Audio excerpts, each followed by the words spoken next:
vous qui suivez votre émission Mbour en question.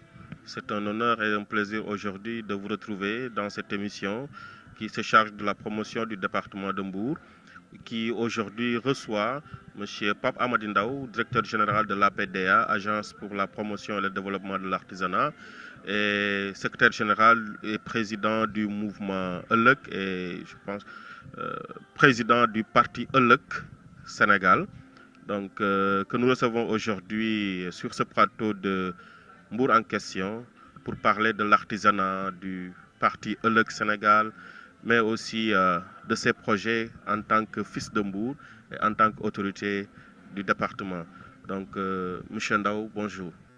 Cette invitation, cette opportunité que vous m'offrez, afin que je m'adresse aux Mbouroises et aux Mbourois du Sénégal et de la diaspora et aux Sénégalais. Je voudrais aussi vous féliciter pour cette excellente initiative de mettre en place une télévision à travers cette magie qui est l'Internet pour nous permettre de véhiculer nos messages, de traduire en information la politique publique que nous exerçons à travers nos différentes fonctions et bien entendu de parler à nos confrères, à nos collègues, à nos concitoyens sénégalais et sénégalaises. Je pense que c'est une excellente chose, c'est un excellent projet. En tout cas, je vous félicite et vous encourage. L'artisanat avec ses multiples potentialités, l'artisanat avec son rôle moteur dans l'économie sénégalaise, l'artisanat avec la qualité de la formation de ses acteurs, l'artisanat avec le positionnement même du secteur dans la formation de notre PIB, avec des contraintes majeures, des contraintes liées à la structure informelle du secteur, liées aussi à la dispersion des forces et aussi à la dispersion même de l'action publique, puisque beaucoup de structures s'occupent aujourd'hui de l'artisanat. C'est cet état de lieu qui nous a poussé à entreprendre comme première démarche après notre nomination d'aller voir tout ce qui s'occupe d'artisanat au Sénégal. Et nous l'avons commencé d'abord les agences. Je peux nommer l'agence de la maison de l'outil. Je peux nommer l'ASEPEX, l'agence chargée des exportations, qui s'occupe effectivement, qui est dans le ministère du Commerce, mais qui s'occupe d'artisanat. Nous avons l'ENFP, qui est dans notre ministère, mais qui s'occupe de formation, mais qui forme essentiellement des artisans. Nous avons le CNQP, qui accompagne les mécaniciens, qui sont aussi des artisans. Nous avons aussi le 3FPT, qui finance l'artisanat, qui finance la formation professionnelle, mais pratiquement, c'est les artisans que le 3FPT finance. Donc nous avons élaboré une plateforme qui va regrouper toutes ces structures-là qui essentiellement s'occupent de la même chose, c'est-à-dire de la formation des artisans, c'est-à-dire à travers le NFP, du financement de l'artisanat, c'est-à-dire le 3FPT, de l'outillage des artisans, l'ANAMO, de la promotion de l'artisanat et de son développement, l'APDA, et finalement, même si on ne faisait pas la même chose, on est dans la même chose. Et ils ont tous compris que c'était ça qu'il fallait faire pour mieux concentrer les moyens de notre action et effectivement, évidemment, avoir de meilleurs résultats. Et ça, c'était la première démarche qui était méthodologique. Et nous l'avons fait, nous poursuivons à le faire. Et je pense que d'ici la deuxième quinzaine du mois de février, nous allons rencontrer les autres, puisqu'il y en a qui agissent directement dans l'artisanat, mais d'autres, c'est indirectement. Je peux nommer l'AIBD, je peux nommer FH, je peux nommer les autres que nous envisageons de voir. Maintenant, sur le plan production, sur le plan recette, etc., alors quelle est la santé de l'artisanat au Sénégal? L'artisanat, comme je l'ai dit tantôt, est un creuset. L'artisanat est une richesse au Sénégal, puisque drapé de la culture sénégalaise, notre artisanat recèle de différentes structures qui nous permettent aujourd'hui de dire, sans risque de nous tromper, que si l'on accompagne l'artisanat sénégalais, nous pouvons créer de la richesse et contribuer essentiellement au développement économique et social de ce pays. Mais le premier facteur de ce constat, c'est que l'artisanat est une solution à tous ces maux aujourd'hui qui gangrènent notre société. Je peux nommer le chômage. L'artisanat peut permettre quand même de résorber le gap de chômage qui cloue aujourd'hui notre développement.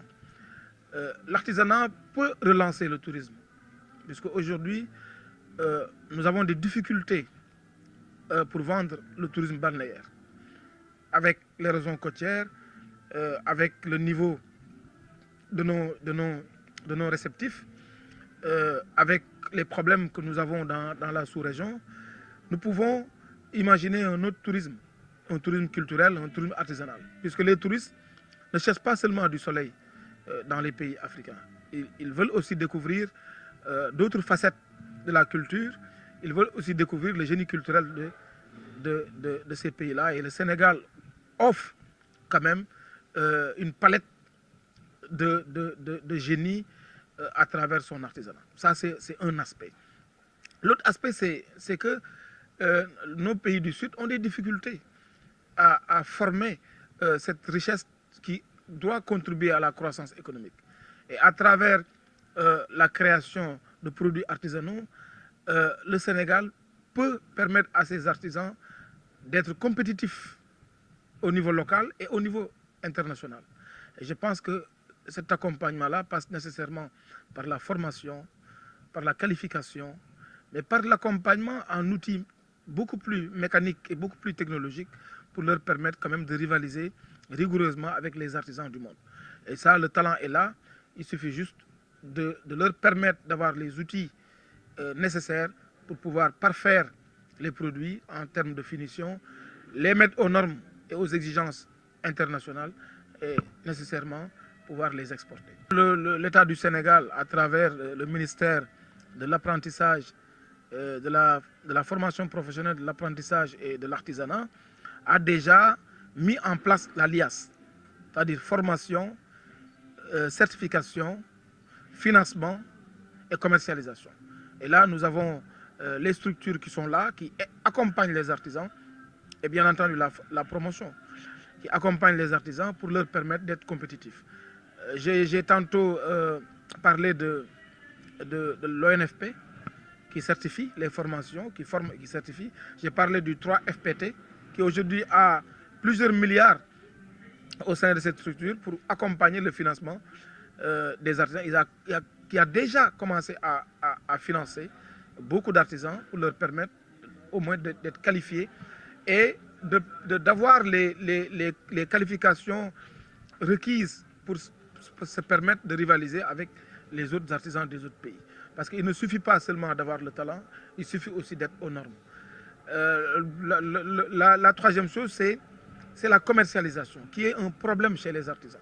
Les artisans créent des produits, ils peuvent même arriver à les labelliser, mais il y a un problème de marché pour les artisans. Et là, nous sommes en train de les aider en créant des cadres qui leur permettront de vendre au sein du pays et à l'extérieur.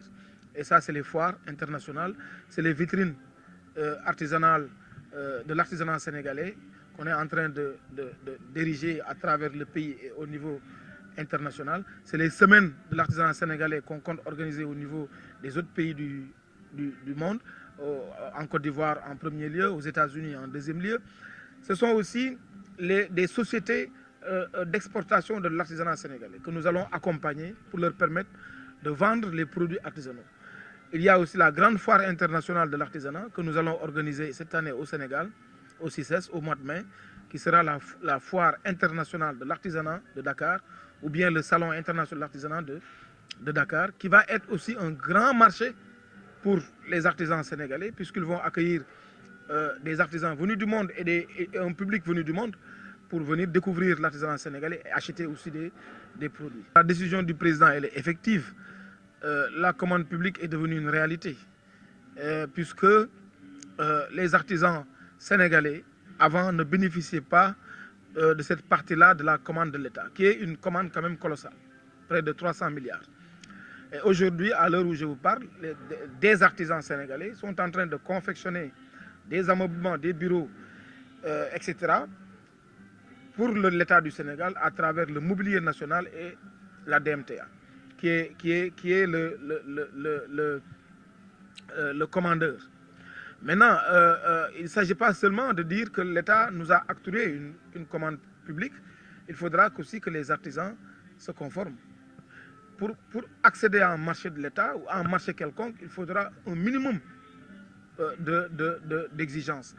Donc là, c'est un appel aux artisans. Il faudra qu'ils cherchent à se formaliser, à avoir les documents requis, hein, à avoir le niveau d'organisation requis pour se permettre de compétir avec les autres artisans pour gagner les marchés de l'État. Et je pense que ça, c'est une très bonne chose. En tout cas, nous, au niveau de l'APDA, nous avons mis en place des sessions de formation pour accompagner les artisans à se formaliser, à avoir, par exemple, un INEA, à avoir un registre de commerce, à avoir un quitus fiscal, à être organisé au sein des entreprises, au moins un minimum d'organisation qui peut permettre quand même de respecter les délais d'un marché et de pouvoir être compétitif. D'abord au sein de notre pays et ensuite en dehors. Je pense que c'est à saluer.